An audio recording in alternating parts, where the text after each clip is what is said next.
लो माँ, लो ये दवाई खा लो। हाँ हाँ बेटा, जरा मदद कर दे बेटा, अब तो शरीर उठने को राजी नहीं है। सीनू अपनी माँ सविता को सहारा देकर बिस्तर पर बिठाती है। सीनू बहुत ही समझदार और एक जिम्मेदार लड़की थी। कई साल पहले एक सड़क हादसे में सीनू ने अपने पिता को खो दिया था। इस हादसे के बाद से ही सीनू की माँ सविता बहुत बीमार रहने लगी। धीरे धीरे तबीयत बिगड़ती गई और वो बिस्तर पर आ गई। अब सीनू को ही सब कुछ संभालना था। उसने शहर के मेन मार्केट में सब्जी बेचना शुरू कर दिया। छोटी सी उम्र में वो घर का खर्चा चला रही थी, लेकिन किसी अच्छे डॉक्टर से अपनी माँ का इलाज करवा पाना उसके बस से बाहर था। दवाई खाने के बाद सविता सीनू के सिर पर हाथ रखती है और कहती है, तूने कुछ खाया बेटा? हाँ माँ, खा लिया। तुम मेरी चिंता मत करो, बस आराम करो और सबसे जरूरी बात, खुश रहा करो। मैं बाजार जा रही हूँ, कोई भी परेशानी हो तो पड़ोस से बिमला मौसी को बुला लेना, ठीक है? सविता सीनू को एकटक देख रही थी और अचानक रोने लगी। सीनू ने उसके आंसू पोंछे और उससे पूछा, क्या हुआ माँ, क्या सोचने लगी तुम? मुझे माफ कर दे बेटा, इतनी सी उम्र में तुझे कितनी मेहनत करनी पड़ रही है और मैं सारा दिन बस बिस्तर पर ही पड़ी रहती हूँ। काश तेरा कोई भाई होता तो आज हमारी ये हालत ना होती। ये कैसी बातें कर रही हो माँ? तुम बीमार हो इसलिए कुछ नहीं कर पा रही हो, और मेरा भाई होता तो वो भी यही करता जो मैं कर रही हूँ। जो है सब अच्छा है, अब तुम आराम करो, मैं चलती हूँ और ज्यादा सोचना मत। इतना कहकर सीनू सब्जियों का ठेला लेकर बाजार की तरफ चली गई। उसने भले ही अपनी माँ को दिलासा दे दिया था, लेकिन सच तो ये था कि उसे भी किसी सहारे की जरूरत थी। एक भाई की कमी उसे भी महसूस होती थी, लेकिन हालात से समझौता करना सीनू को आता था। वो सब कुछ भूलकर सब्जी बेचने लगी। तभी वहाँ एक बाइक आकर रुकी। बाइक पर करीब 22-23 साल का लड़का था, जो बाइक रोककर किसी से फोन पर बात करने लगा। अरे कैसी बातें कर रहे हो? ऐसा बिल्कुल नहीं होना चाहिए। वो सारा सामान गरीब बच्चों के लिए है, उन तक ही पहुंचना चाहिए। तुम रुको, मैं आता हूँ जल्दी, फिर देखता हूँ। वो लड़का आदित्य था, जो एक सॉफ्टवेयर कंपनी में काम करता था, साथ ही एक समाज सेवी संस्था से भी जुड़ा था। सीनू ने उसे देखा तो उससे बोली, भैया, ओ भैया, कुछ सब्जी भाजी ले जाओ घर के लिए, सबकी सब एकदम ताजी हैं। नहीं गुड़िया, अभी घर नहीं जा रहा हूँ, कहीं और जाना है, फिर कभी ले जाऊंगा। आदित्य की बात सुनकर सीनू का चेहरा उतर जाता है। आदित्य जैसे ही जाने के लिए अपनी बाइक स्टार्ट करता है तो वो स्टार्ट नहीं होती। वो कई बार कोशिश करता है लेकिन सब बेकार। उसे देर हो रही थी, अब वो परेशान होने लगा।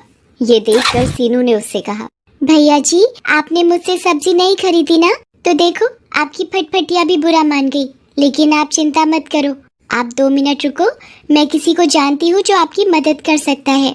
सीनू आदित्य को अपनी सब्जियों के पास छोड़कर चली गई। कुछ ही मिनटों में वो अपने साथ एक मैकेनिक को ले आई, जिसकी दुकान पास में ही थी। उसने आदित्य से कहा, लो भैया, ये हैं गाड़ियों के डॉक्टर, ये सब ठीक कर देंगे। आदित्य सीनू की बात पर मुस्कुरा देता है। मैकेनिक अपने काम पर लग जाता है। आदित्य सीनू से कहता है, गुड़िया, तुम्हारा बहुत बहुत शुक्रिया। तुम मदद ना करती तो पता नहीं कितनी देर लग जाती। वैसे नाम क्या है तुम्हारा, और तुम्हारे पापा कहाँ हैं? मेरा नाम सीनू है और मेरे बाबा वो तो भगवान जी के पास चले गए कई साल पहले। ओह, और तुम्हारी माँ? और कौन है तुम्हारे घर में? बस माँ और मैं। माँ भी बहुत बीमार है, वो तो बिस्तर से उठ भी नहीं सकती। अरे, तो तुम रोज यहाँ अकेले ही सब्जी बेचती हो? तुम्हारी मदद के लिए कोई नहीं है? नहीं भैया जी, कोई नहीं है मेरी मदद करने को। आप ही कर दो मेरी मदद, कुछ सब्जियाँ खरीद लो। 4 घंटे हो गए यहाँ खड़े खड़े।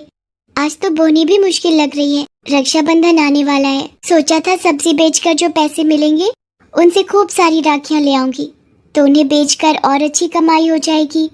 और फिर मैं। फिर क्या? बताओ गुड़िया, क्या करना चाहती हो पैसों से? भैया, मैं अपनी माँ को पहले जैसे चलते फिरते देखना चाहती हूँ। मैंने सोचा था कि अगर थोड़ी कमाई हो जाएगी तो उन्हें अच्छे डॉक्टर के पास लेकर जाऊंगी। इतना कहते ही सीनू रोने लगती है। इतनी कम उम्र में सीनू में इतनी समझदारी देखकर आदित्य दंग रह जाता है। वो मन ही मन सीनू की मदद करने का फैसला कर लेता है। वो सीनू की सब्जियों को अलट पलट कर देखता है और उससे कहता है, अरे मैं तो भूल ही गया था, मैं एक समाज सेवी संस्था से जुड़ा हूँ। वहाँ कल गरीब बच्चों को खाना खिलाने वाले। तुम रुको जरा 1 मिनट। आदित्य तुरंत किसी को फोन लगाता है और कुछ देर बात करने के बाद सीनू से कहता है, चलो भाई गुड़िया, हो गया तुम्हारा काम। तुम फटाफट पैसे जोड़ो और मुझे बताओ, ठीक है?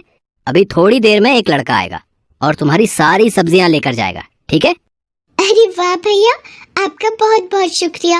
आपने तो मेरी बहुत बड़ी मदद कर दी। अरे नहीं गुड़िया, सब्जी तो कहीं ना कहीं से खरीदनी ही थी तो तुमसे ले ली।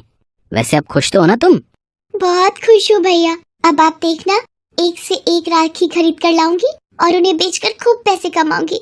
फिर सब अच्छा हो जाएगा। खुश रहो खुश रहो। अच्छा ये लो पैसे। लेकिन ये तो मेरी सब्जी के दाम से ज्यादा पैसे हैं भैया। भैया कह रही हो तो मैं भी छोटी बहन समझ के दे रहा हूँ, रख लो। और हाँ, ये लो मेरा फोन नंबर, कोई भी मदद चाहिए हो तो फोन करना, ठीक है? मैकेनिक ने आदित्य की बाइक ठीक कर दी थी। आदित्य सीनू के सिर पर हाथ रखता है और फिर अपनी बाइक लेकर चला जाता है। सीनू काफी देर तक आदित्य के बारे में ही सोचती रही। शाम के वक्त आदित्य की संस्था से एक लड़का आकर सीनू से सारी सब्जी ले जाता है। सीनू बहुत खुश थी।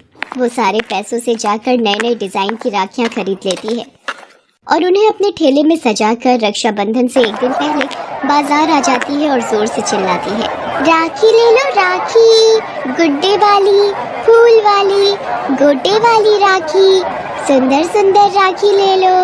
सीनू कई घंटों तक ऐसे ही आवाज लगाती रहती है पर कोई भी उससे राखी नहीं खरीद रहा था। दरअसल कुछ ही दूर राखियों की एक बड़ी सी दुकान थी जहाँ सीनू से ज्यादा वैरायटी की राखियाँ थी, इसीलिए सभी लोग उसी दुकान से राखियाँ खरीद रहे थे। ये देखकर सीनू फिर से उदास हो गई थी। शाम हो गई पर उसकी एक भी राखी नहीं बिकी। वो अपनी राखियों के साथ घर पहुंची तो उसे उदास देखकर सविता ने पूछा, क्या हुआ सीनू? जाते हुए तो बड़ी खुश थी तू। क्या बताऊं माँ, पूरा दिन धूप में चिल्लाती रही पर किसी ने एक भी राखी नहीं खरीदी मुझसे। सब लोग उस रामलाल की दुकान पर ही जा रहे थे। कल रक्षाबंधन है, अगर कल भी मेरी राखियां नहीं बिकी तो क्या होगा माँ? हिम्मत मत हार बेटी, भगवान किसी को तो भेजेंगे। सीनू ने अपने सारे पैसे राखी खरीदने में लगा दिए थे। अब तो उसके पास बेचने के लिए सब्जियां भी नहीं थी और ना ही वापस सब्जी खरीदने के लिए पैसे। अगले दिन रक्षाबंधन था। वो सुबह सुबह ही अपनी राखियां लेकर बाजार पहुंच गई। एक दो लोगों ने आकर उसकी राखियां देखी जरूर पर खरीदी नहीं। दोपहर हो गई थी। सीनू का सब्र टूटता जा रहा था। तभी उसने सामने से आदित्य को आते देखा। अरे भैया आप कैसे हो आप?